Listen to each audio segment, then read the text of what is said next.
मैं Imtiaz Ahmed YouTube channel ITZ English में एक बार फिर आपका स्वागत करता हूं। इसके पहले मैंने साउंड से लेकर के पार्ट्स ऑफ स्पीच तक आपको बता दिया है। अब मैं एक और सीरीज शुरू कर रहा हूं और वह सीरीज होगा वर्ब के बारे में। इस सीरीज के अंतर्गत मैं वर्ब के सारे टाइप्स को एक एक करके आपको बताता चलूंगा।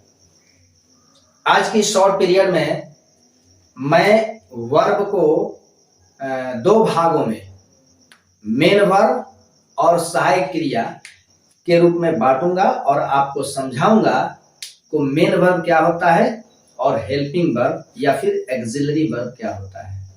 ठीक है, आओ देखते हैं कि आपका ये वर्ब क्या होता है। इसके पहले मैंने आपको बताया है कि बिना वर्ब का एक सेंटेंस की कल्पना करना है ना बेकार है। बिना वर्ब का किसी भी भाषा के अंतर्गत किसी भी भाषा में बिना वर्ब का कभी भी आपका सेंटेंस नहीं बनता, बन ही नहीं सकता। इतना इंपॉर्टेंट है ये आपका वर्ब। ठीक है, अगर इतना इंपॉर्टेंट है और हम वर्ब के बारे में नहीं जाने तब तो इसका मतलब कि हम भाषा का अच्छा ज्ञान नहीं ले सकते हैं। आइए इस ज्ञान को लेने के लिए पढ़ते हैं वर्ब। वर्ब का मतलब होता है वर्ब का मतलब होता है फिजिकल एक्शन, शारीरिक एक्टिविटी। यानी कि हमारे शरीर के जो पार्ट्स हैं, पार्ट्स ऑफ बॉडी जो हैं, जब कोई मूवमेंट करते हैं, जब कोई गति करते हैं, कोई एक्टिविटी करते हैं और उस एक्शन को, उस एक्टिविटी को, उस मूवमेंट को हम जिस शब्द से व्यक्त करते हैं वह हमारा वर्ब होता है। ठीक है, जैसे कि मान लीजिए मैं एग्जांपल लिखता हूं, दो शब्द ले लेता हूं। एक लिखता हूं डॉग और फिर लिखता हूं बार्क। अब आप इन दोनों शब्दों को देख करके समझो कि डॉग से कौन सी एक्टिविटी दिखाई जा रही है ना। डॉग से कोई एक्शन, कोई एक्टिविटी, शरीर का कोई एक पार्ट मूवमेंट कर रहा है? नहीं कर रहा है। यानी कि डॉग आपका वर्ब नहीं है। और ये बार्क जैसे ही मैंने बार्क कहा, डॉग के एक्टिविटी का पता चला है कि नहीं। कुत्ता भौंकता है तो भौंकने के अंदर कुत्ते के शरीर के पार्ट्स शामिल है ना, इसमें कुत्ते की एक्टिविटी है। यानी कि ये क्या है? वर्ब है। मतलब जिस शब्द से एक्शन का पता हो, एक्टिविटी का पता हो, क्रियाकलाप बताया जाए, वह आपका वर्ब होता है। जैसे कि टू गो जाने की क्रिया, टू बी होना, होने की क्रिया, टू रीड पढ़ना, पढ़ने की क्रिया, वगैरह वगैरह। अब ये आपका वर्ब कहीं ट्रांजिटिव, कहीं इंट्रांजिटिव, कहीं लेक्सिकल, कहीं नॉन लेक्सिकल, है ना, कहीं फाइनाइट, कहीं नॉन फाइनाइट होगी। बहुत सारे प्रकार बनेंगे। ठीक है ना। लेकिन आज हम लोग वर्ब को बांटेंगे दो भाग में। एक होगा मेन वर्ब और दूसरा होगा एक्सिलरी वर्ब या फिर हेल्पिंग वर्ब। जी हाँ, ये वर्ब के दो मेजर टाइप्स हैं। एक है मेन वर्ब और दूसरा एक्सिलरी वर्ब है। ठीक है, यानी कि आज हम लोग जानेंगे कि मेन वर्ब किसे कहते हैं, एक्सिलरी किसे कहते हैं। तो वर्ब कितने तरह के होंगे? मेन वर्ब और एक्सिलरी वर्ब। पहला होगा मेन वर्ब और दूसरा एक्सिलरी वर्ब। यही आज के प्रकार हैं हमारे पढ़ाई के लिए। अब मेन वर्ब किसे कहेंगे और एक्सिलरी वर्ब या फिर हेल्पिंग वर्ब किसे कहेंगे? तो पहले आप लोग मेन वर्ब समझो। मेन वर्ब को हिंदी में हम लोग क्या कहते हैं? मूल क्रिया। मूल का मतलब होता है खास। अब खास किसे कहेंगे? डेफिनेशन देखिए, मेन वर्ब का मतलब होता है कि what the subject does, what the subject does, subject क्या करता है, या what is done to the subject, subject पर क्या होता है, या कि what the state or condition of the subject. Subject, what the state or condition of the subject, subject की कंडीशन क्या है, सब्जेक्ट की दशा क्या है। ठीक है, अगर कहीं कोई एक शब्द ये बताता हो कि आपका सब्जेक्ट क्या करता है, या ये बताता हो कि सब्जेक्ट क्या करता है, व्हाट इज डन, है ना, या व्हाट द कंडीशन और state of the subject, subject की दशा क्या है, उसकी कंडीशन क्या है, अगर कहीं कोई एक शब्द बताता है ये सब, तो आप समझ लो कि आपका वो मेन वर्ब है। नहीं क्लियर हुआ? फिर से समझो कि what the subject does, subject क्या करता है, यानी कि सब्जेक्ट जो करता है वह आपका मेन वर्ब है। इस बात को ऐसे भी समझ लो कि what is done to the subject, subject पर क्या होता है, या what the state of subject, subject की दशा क्या है, उसकी स्टेट क्या है। यानी कि अगर कहीं कोई एक शब्द ये बताता हो कि सब्जेक्ट क्या करता है, या फिर सब्जेक्ट पर क्या होता है, या फिर सब्जेक्ट की दशा क्या है, उसकी कंडीशन क्या है, उसकी स्टेट क्या है, अगर कहीं कोई शब्द ये सब बता रहा है तो वह आपका मेन वर्ब होता है, उसे हम एक्सिलरी नहीं कहेंगे। एग्जाम्पल देखो आप, जैसे मैं कहूं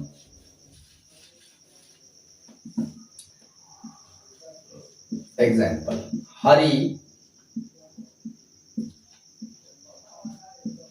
बीट्स सोहन, हरी सोहन को पीटता है।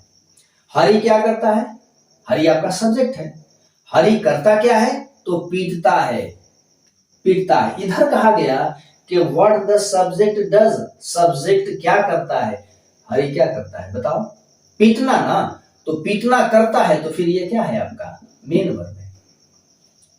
ठीक है, अगला एग्जांपल देखो, आई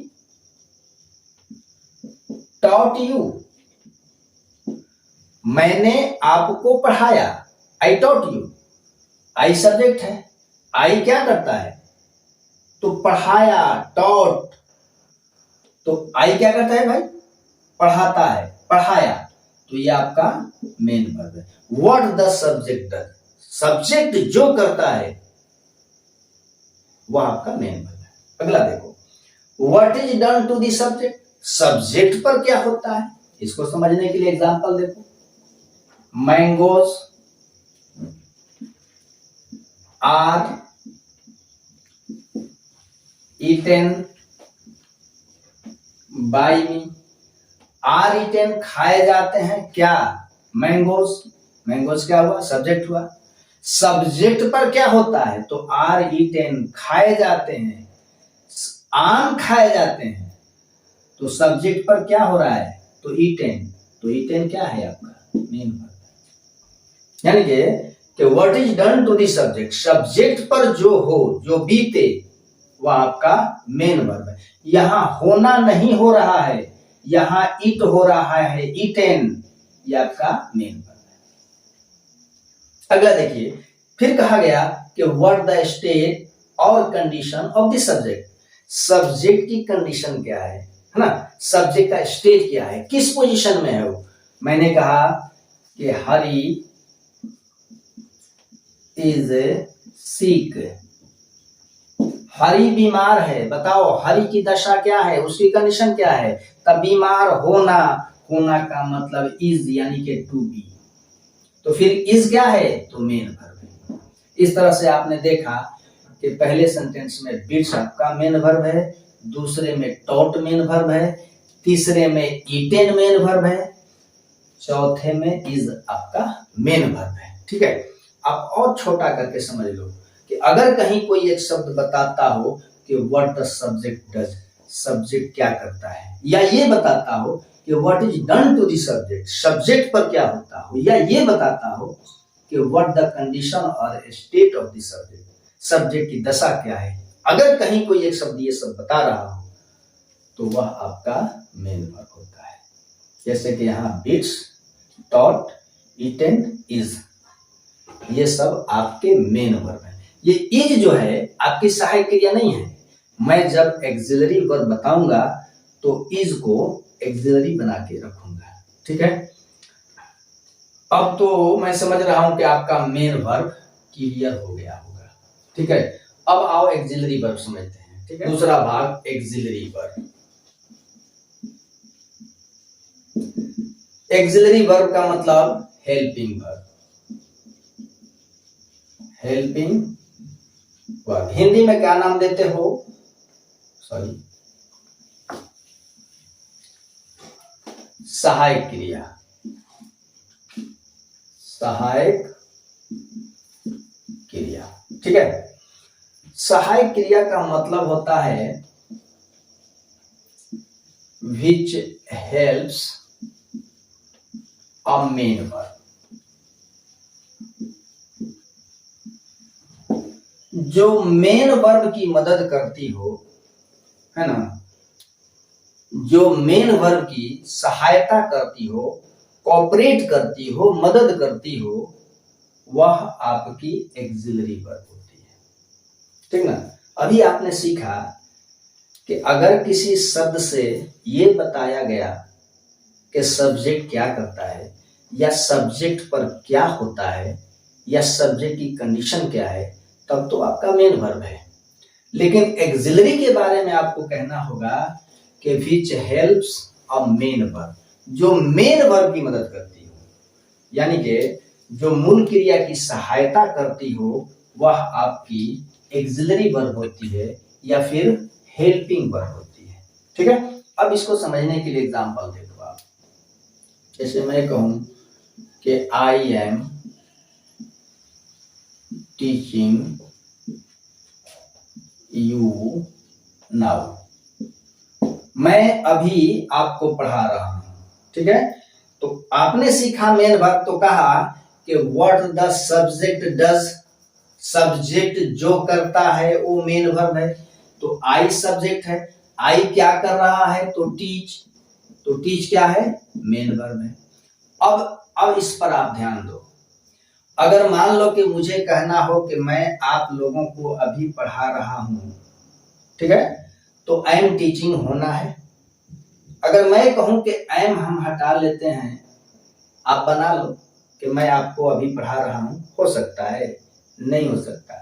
यानी कि ये जो मेन वर्ब है V4 टीच से बना है, वर्ब का चौथा रूप, ये नॉन फाइनाइट है, और नॉन फाइनाइट आपका मेन वर्ब बनता नहीं। अब आप टीचिंग को किसी एक क्रिया का सपोर्ट दीजिएगा।